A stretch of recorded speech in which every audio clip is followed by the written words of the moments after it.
Good afternoon, everybody, and a very warm welcome to this conversation. My name is Juliana Tattlebaum, and today I am in conversation with the heads of the WTO and FIFA here at WTO's Public Forum. It is my pleasure to lead this conversation. Dr. Ngozi Okonjo-Iweala took office March 1st, 2021, becoming the 7th Director General of WTO, and as we're here at the WTO for this conversation, she's playing in front of a home crowd, you can say. I'm not sure about that. And Gianni Infantino was elected FIFA president in February 2016. He has centered his presidency on driving forward wide-ranging reforms at FIFA and push forward to make football be truly global.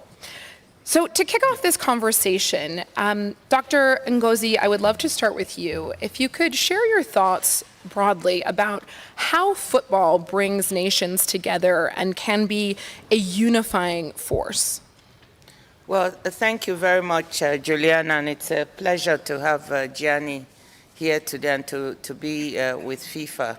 I think what's fascinating to me about football, and first I must tell people to remember that sports and football, there's a lot of trade in services and trade in goods involved in football. We'll come back to that later. But what is amazing is we're at a time where global solidarity is fragile, where the world is suffering from so many crises, there's a lot of tension. And to find something that brings global solidarity, that can unify us across color, across race, across every divide, regions, it's pretty amazing. Everybody gets excited at football. It didn't come to me naturally, I have to say. But my youngest son is absolutely soccer mad, and he brought me along. So it's the ability to build this solidarity which we are so lacking that is fascinating to me. Gianni, football is incredibly global already in its reach. Why or how much more global can football get, given how many countries it already is the main sport in?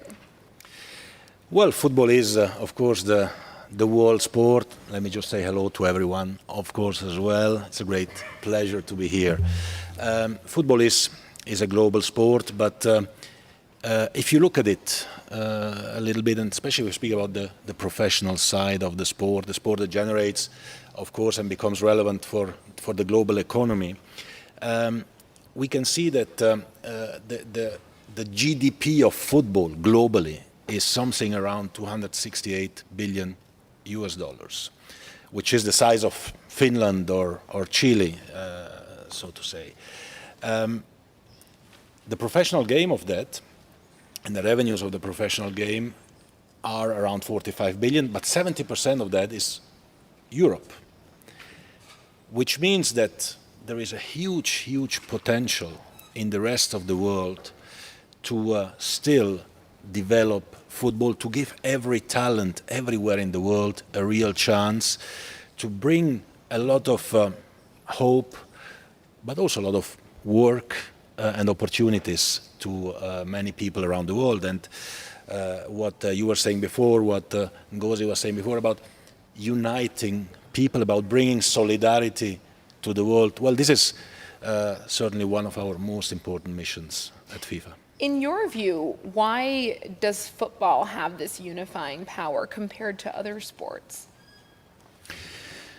Football has a certain but sure magic. Look at this ball here in front of us. Is the official match ball of the World Cup in Qatar. We have the Men's World Cup starting in less than 2 months. The Women's World Cup next year in Australia and New Zealand. Fantastic competitions. We had Ngozi touching the ball, so at least one Nigerian can touch the ball because the team didn't qualify. Don't go there. For Italy, it's the same. For Italy, it's the same. So at least, you know, but the United States is there. Yes, I didn't have the privilege of touching the ball.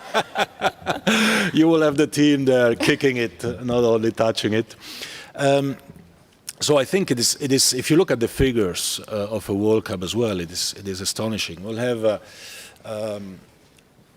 2 million people coming to Qatar for the World Cup. We had 23 million ticket requests. We actually started just now, I make a bit of promotion, with the last ticket sales phase, because we kept a few tickets for those who are last minute comers. It started today at midday, so first come, first served. So go on the website and reserve your tickets.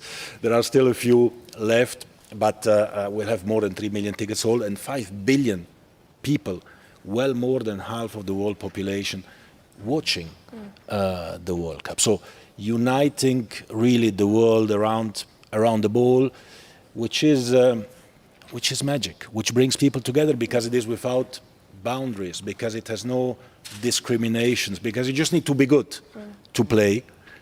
Wherever you come from, whatever your nationality is, whatever your sexual orientation is, doesn't matter. You just have to play good, and even if you play bad, you can still play.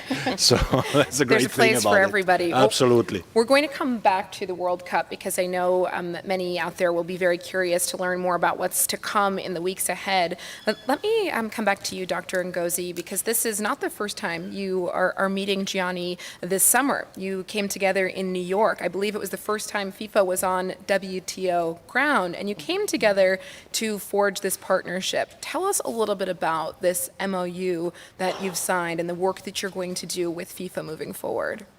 Well, I think we met even before that. We met at the Commonwealth, it the Commonwealth or AU? Commonwealth in Kigali. Heads of Government meeting in Kigali. And that's where we first started chatting, and the idea of collaboration sort of began. And then we met in New York and took it to another level. Our teams were talking to each other.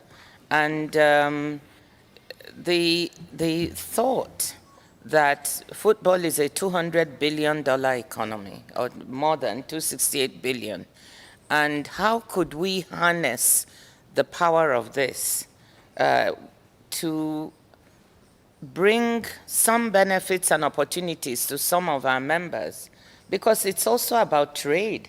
Football is a big mover in terms of all kinds of goods and services. So that was, how do we harness the trade part of it? And we began to talk about this and the desire of FIFA to really try to help transform the lives of people in developing countries. Of course, the game does that and brings a lot of joy, but concretely, how do we do things that can create more jobs, add value to products? So the thought of working with the Cotton Four. As you know, we have a group of countries in Africa that we call the Cotton Four. There are more than 4, but that's the name. We have Chad, we have Mali, we have Burkina Faso, we have Côte d'Ivoire, we have Benin. All have a vibrant cotton economy. And this is something done by smallholders, women and men. How can we help add value to their products? What can football bring? It can bring advocacy and promotion, but remember, all those jerseys and things that are manufactured by all the people, what are they made of? And how can we link this to add value to the products? So these kinds of ideas began to come together, and when we started talking about it on our teams, it really matured into we can have a partnership here that can be beneficial to these countries. And one other aspect of this MOU focuses on gender. And through the years, there haven't been as many opportunities, or certainly as many lucrative opportunities for women in the women's game. How do you, along with FIFA, plan to address that? How can you change the dynamic around the women's game and help to achieve some of the goals that you have at the WTO? Well, I'm sure Gianni will speak from the sports end. But from the women's empowerment end, it's a bit the same thinking. There are women in developing countries who are playing this game.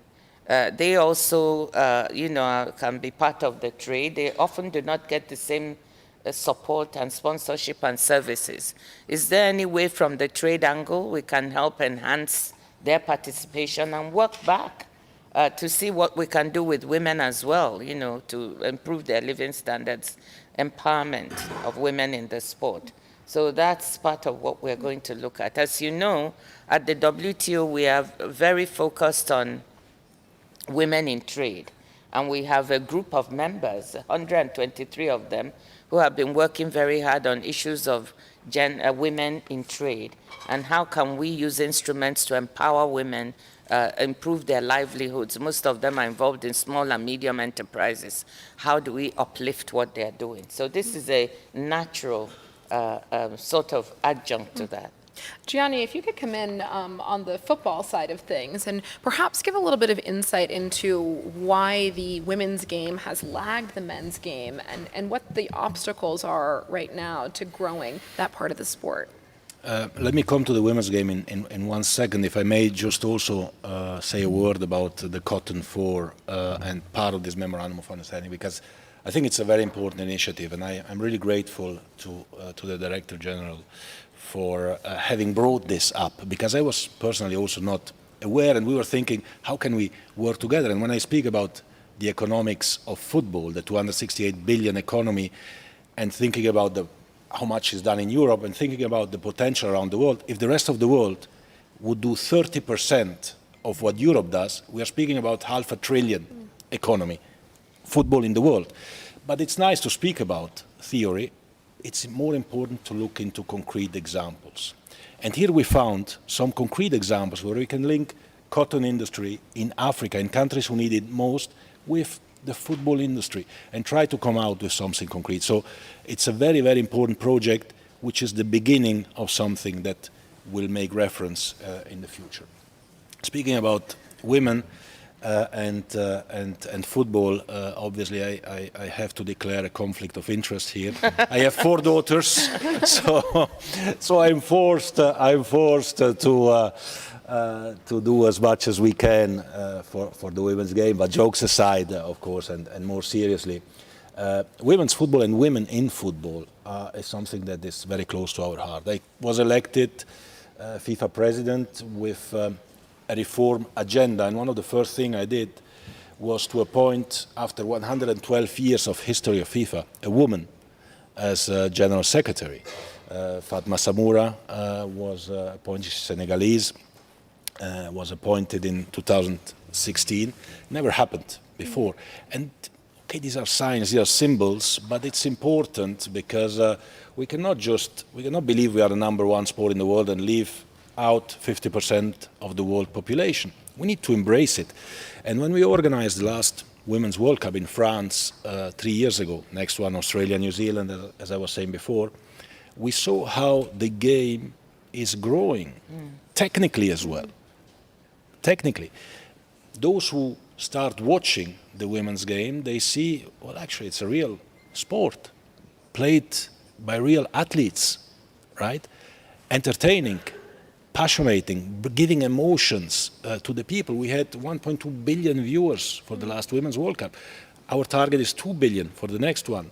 We had 263 million for the final that the United States won against the Netherlands. 263 million is double what the Super Bowl is doing, right? Which is, seen by many as one of the most important events. Double for the Women's World Cup final. So how do we get from these numbers to even more? By continuing to invest, by continuing to empower, by believing in it, not only with words, but also with actions, by having women's in football, in administrative functions, in management functions, but also women playing football in Muslim countries. Saudi Arabia has a women's team, Sudan has a women's league. Women attend football games now in Iran, which was not possible until a couple of years ago or a couple of months ago. So we have to move and keep moving our agenda forward, and we want this half of the world population to be integral part, of course, of football. Thinking about growth of the sport, both men's and women's football, one country comes to mind, a major one, India. More than 1 billion people there. Football is not the main sport. And reports suggest you will be traveling to India potentially soon. Yeah. I wonder what your view is there around the potential for football to take hold in a bigger way, and whether there's appetite within India to put more effort behind growing the sport. India is a very important country. We have our under-17 Women's World Cup played in India, and I will be there at the end of October. So the women empowerment part is very important in India, and football helps in this respect. When it comes to the football part as well, India is a huge country.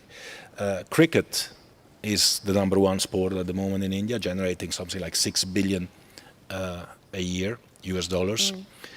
Football is generating virtually nothing, or a few millions.